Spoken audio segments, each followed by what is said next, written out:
Blogs. আজি যাম হৰগুৰি মন্দিৰত, মানে লগৰ ছোৱালী তাৰ মানে কি চলিৰ হাতী শুদ্ধি আছে, তাকে খাব যাম। আপোনালোকৰ মন্দিৰটো দেখাম আৰু অলপ চাই থাকোঁ ভিডিঅ'টো না কি কয়। এতিয়া আৰু যাওঁ, যাই দেখাওঁ। এতিয়া আহি বৰম্ব চক পালোঁ। দলং এখন বৰম্ব চকত দলং পুঠিমাৰী নদীত। ইয়াতে মোৰ আগে লগৰকেইটাও যাই আছে, লগৰ আমি 3-4টা আছোঁ। এইটো দুৰ্গা পূজা হৈছিল, ইয়াতে দুৰ্গা পূজা চাই ভালেই লাগিছে। এতিয়া ৰাস্তাটো বনাই আছে ধূলি। এতিয়া আৰু আহি অলপমান মাজত গোটেইখিনি দেখা নাই আৰু এতিয়া মন্দিৰ পামেই আৰু আমি অলপমান যাই আগৰকেইটা পুৰা যাই আছে, সিহঁতেও পুৰা একেবাৰে হৰহৰাই যাই আছে। এই মন্দিৰত সোমালোঁ ভিতৰত, গাড়ীকেইখন থলোঁ, থৈ এতিয়া ভৰি হাত ধুই অলপমান সেৱা কৰোঁ আৰু নেকি সেৱাটো কৰি লওঁ। সেৱা কৰি উঠি আপোনালোকক দেখাম আৰু ভিতৰৰ মন্দিৰটোৰ কথা এইবিলাক। এতিয়া মানুহ চাওকচোন কিমান মানুহ আহিছে, মানে কাতিৰ মাহ বুলি আছে আৰু মানুহগিলা চবেই ঠগি, কোনোবাই নাম ধৰি আছে, কোনোবাই ঠগি দিছে, এনেকুৱা আৰু। কথাটো হ'ল মন্দিৰৰ ভিতৰৰ পৰিৱেশটো ভালকৈ দেখাব নেদে, মানে পূজাৰীটো মানাই কৰে মন্দিৰৰ ভিতৰত ফটো মাৰিব। এৰা অলপমান দেখিছোঁ আৰু চাওকচোন। এতিয়া সেৱা কৰোঁ আমিও নেকি। এতিয়া সেৱা কৰিলোঁ আপোনালোকৰো, মোৰ মানে যিবিলাকে মোৰ ভিডিঅ' চাই আছে সেইবিলাককো যাতে ভগৱানে ভালকৈ ৰাখে আৰু তাৰে সেৱা এটা কৰিলোঁ, আৰু নিজকো যাতে ভালকৈ ৰাখে তাতে সেৱা কৰিলোঁ। এতিয়া মন্দিৰটো চাওক, অলপমান বনাই আছে নতুনকৈ, মানে মন্দিৰটো নিৰ্মাণ হৈয়ে আছে। আজি 1-1.5 বছৰমানৰ পৰা মানে কাম চলি আছে মন্দিৰত। কাম চলি থকাৰ মাজতে আৰু এনেকৈ লাহে আৰু কামটো আগবাঢ়ি যাই আছে আৰু। এতিয়া চাওকচোন মন্দিৰটো ভাল লগা হ'ব, কিন্তু যেতিয়া ৰং চং কৰা যাব। মোৰ লগৰ কেতিয়াবা ফটো নুঠে, ইয়াতে ভিডিঅ'ত নুঠে, আগে যাই থাকে মোৰ। এতিয়া ইয়াতে আৰু এটা মন্দিৰ আছে, মানে কৃষ্ণ মন্দিৰ এটা আছে সৰু চাই, ডাঙৰ নহয় এইটো মন্দিৰ। এইটো মন্দিৰো চাওকচোন, এইটোৱে কৃষ্ণ মন্দিৰটো। ইয়াতো বহুতে চাকি বন্তি দিছে, মই আৰু চাকি বন্তি আনা নাই দেখোঁ, এনেই আৰু সেৱাটো কৰোঁ আৰু আপোনালোকক দেখাওঁ একবাৰ মন্দিৰটোৰ ভিতৰত কি বা আছে।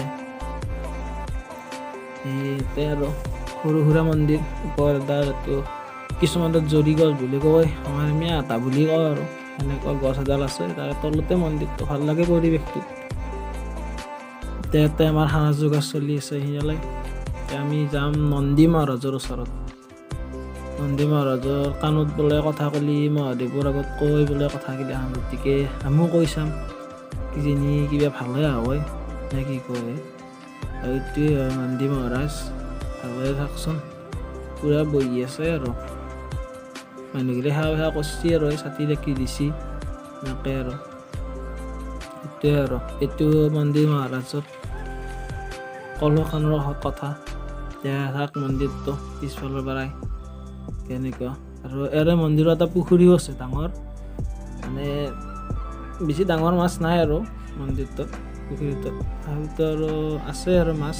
চাব পাবচোন, বলক পুখুৰীটোৰ ফালে লাহে আগবাঢ়ি যাওঁ। পুখুৰীটোৰ ফালে যাই চাওঁ মাছ দেখা পোৱা নাই কিবা, মানে কাছও আছে, মানে বেছি ডাঙৰ কাছ নাই আৰু, মানে নতুনকৈ দিয়া আৰু এনেকুৱা।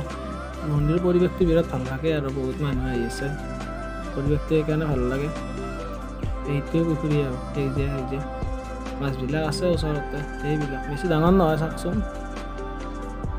এয়াই আৰু আমাৰ হাজোৰ মাধৱ মন্দিৰৰ নিচিনা মাছ নাই আৰু। কিন্তু আৰু নতুনকৈ মাছবিলাক দিছে যিহেতু আৰু ডাঙৰ হ'ব আৰু। এইটো মন্দিৰ আছে আমাৰ হাজোত তেতেলীয়া গাঁৱত।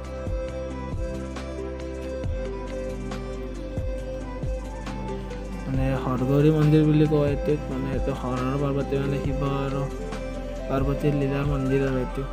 চাওক পুখুৰীটো চাই লওকচোন পৰিৱেশটো। এতিয়া মন্দিৰটো যিহেতু নিৰ্মাণ হৈয়ে আছে আৰু এইটোৱে আৰু মন্দিৰটো কেনে দেখে শাহু মন্দিৰটো পিছত লাগি নাজানো আৰু।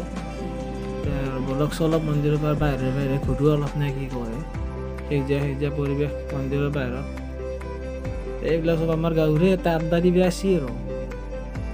সেইফালে খৰি নি আছে, খানা খাব পথাৰত, মানে জানুৱাৰী মাহত মানে 1 জানুৱাৰীত আৰু এইবিলাক ধানবিলাক গোটা কাটে, কাটাৰ পিছত ধুনীয়া খানা আৰু পূৰা 1 জানুৱাৰীৰ দিনা 31 ডিচেম্বৰত পূৰা খানা আৰু। এতিয়া আপোনালোকে আহিব পাৰে 1 জানুৱাৰীত, ভাল লাগে তাতে আহি। একজনে তাইতো বহুতেই ভাল লাগে আৰু পৰিৱেশটো চাক না এতিয়া কি ধুনীয়া পৰিৱেশ ধান সেউজীয়া এইগিলাখান ধান এবাৰ বেয়া আছে সেইকাৰণে কাটি কিনে গৰুকে খুৱাইছে এইগিলা এতিয়া পিছফালৰ পৰা মন্দিৰটো চাক অলপমান মই কিন্তু খাৱা লোৱা কৰি ল'লোঁ দিয়া তাৰে মাজতে খাৱা লোৱা কৰি এইফালে ফুৰিব আছোঁ অলপ হজম কৰিব মন্দিৰৰ মানে বাহিৰৰ পৰাই আৰু অলপ বাহিৰৰ পৰাই অলপ ফটোতে এনে দেখি দিছোঁ আৰু আপোনালোকক মন্দিৰত কি কৰিম আৰু এনে অলপমান ফুৰিছোঁ আৰু মন্দিৰৰ চাৰিওফালে এই ফুৰি কিনে আৰু ঘৰকে যাওঁ আৰু এতিয়া লাষ্টত বৰ্তমান ফটো দেখি আছোঁ গ্লাছ মন্দিৰটোৰ মানে সেই গেটটোৰ চাই লওক আৰু স্ক্ৰীনশ্বট বৰ্তমান ভিডিঅ'টো মিনিটতে শেষ কৰিলোঁ আৰু যদি ভাল লাগে লাইক শ্বেয়াৰ আৰু ছাবস্ক্ৰাইব কৰি জনাই দিব